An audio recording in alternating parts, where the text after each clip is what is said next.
Europe 1. Europe 1 à 6h18. Comment réduire les émissions de gaz à effet de serre de 40% d'ici à 2030 ? C'est la question posée à 150 citoyens réunis dans la Convention pour le climat. C'est à la une ce matin et pour en parler avec vous, Mathieu Béliard, votre invité inattendu, le navigateur François Gabard. Bonjour François Gabard. Bonjour. Alors on vous connaît en mer, navigateur bien sûr sur les océans. Ce matin vous vouliez insister sur votre préoccupation écologique à l'occasion de la mise en place de cette Convention citoyenne pour le climat. Une question d'abord simple, est-ce qu'elle est la bienvenue ou est-ce que ça veut dire que la politique n'est pas à la hauteur ? On a besoin de la politique et après il faut être évidemment assez critique vis-à-vis des systèmes politiques. Ils mettent du temps à mettre les choses en place, mais il faut agir, nous en tant que citoyens, il faut essayer de faire tous des petits efforts pour ne pas simplement dire c'est la faute des autres et essayer tous de prendre notre responsabilité. Mais parce que au niveau concret comme au niveau scientifique d'une manière générale, on sait ce qu'il faut faire, non ? Je pense qu'on sait à peu près, on n'a peut-être pas encore toutes les solutions et ça mais enfin on sait vers là où il faut aller. Alors après est-ce qu'on va peut-être trouver des solutions il faut changer notre mode de vie si on veut sortir de cette crise. Notre maison brûle et nous regardons ailleurs. Évidemment, la phrase de Jacques Chirac qu'on a beaucoup entendue ces derniers jours, après la mort de l'ancien chef de l'État. Et nous regardons ailleurs. C'est quand même la fin de la phrase. Est-ce que ça veut dire, François Gabard, qu'on se voile la face, que tous, à notre niveau, d'une certaine manière, nous sommes irresponsables ? Oui, et je m'inclus complètement dans cette phrase-là. Je pense qu'on est tous... On essaye de faire des choses, on fait pas assez parce que on essaye, je pense, trop de mettre la responsabilité chez le voisin. En mer, sur les océans, retournons-y avec vous, François Gabard. Les océans, principale préoccupation du GIEC dans la dernière alerte du groupe d'experts sur le climat. Vous, François Gabard, quel changement est-ce que vous voyez dans cet univers auquel le grand public n'a que peu accès ?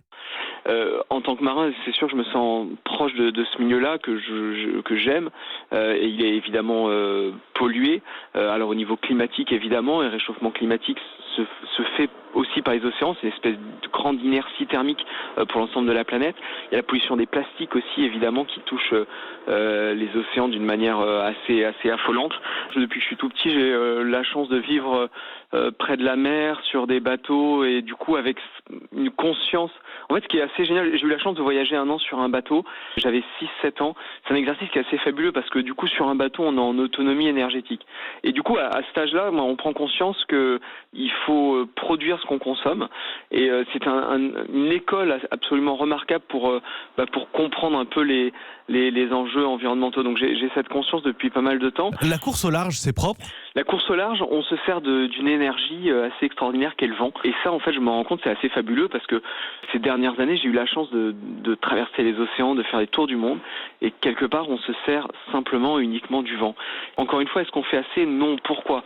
Parce que nos bateaux, ça reste des bateaux en carbone qui nécessitent énormément d'énergie pour les construire.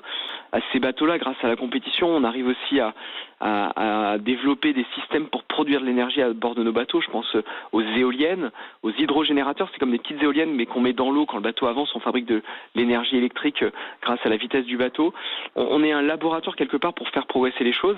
Mais il faut qu'on progresse absolument sur la construction de nos bateaux. De manière générale, sur le sponsoring sportif, il y a plein de choses à faire dans l'événementiel. Quand on a des millions de personnes qui vont au départ des courses au Sable d'Olonne pour le Vendée Globe ou à Saint-Malo pour la Route du Rhum, c'est des bilans carbone aussi qui sont colossaux. Mais je pense fondamentalement que c'est un sport qui est très propre parce que tout simplement, on utilise une énergie verte qui est le vent et qui nous permet de faire des choses assez fabuleuses. François Gabard, une question au sujet de Greta Thunberg qui a traversé l'Atlantique à la voile comme vous à plusieurs reprises. Quel regard est-ce que vous portez sur cette jeune fille qui est parfois contestée, qui est suivie aussi par une certaine jeunesse ? Quel regard tout simplement est-ce que vous portez sur Greta Thunberg ? Moi, je porte un regard très positif et admiratif parce que je pense qu'on a besoin de lanceurs d'alerte comme Greta. Elle fait quelque chose d'assez remarquable. Elle est en train d'envoyer un message très universel et je pense que ce qu'elle fait, c'est assez remarquable. Je suis assez fan, je l'encourage. Je trouve ça terrible qu'on puisse la critiquer, surtout sur la forme de la critique qui est souvent quand même très superficielle.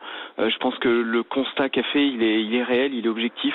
Il faut juste la suivre, il faut juste essayer d'accompagner ce mouvement. Quand je vois l'énergie, l'engouement de ces millions de personnes partout dans le monde qui sont mobilisées derrière avec Greta, je me dis ouais, il y a une énergie folle et il faut se servir de cette énergie pour faire avancer les choses. Donc je suis assez optimiste et je trouve que le message et tout l'effort qu'elle fait aujourd'hui pour sensibiliser un maximum de personnes et à féliciter et à encourager. Merci François Gabard. Merci beaucoup.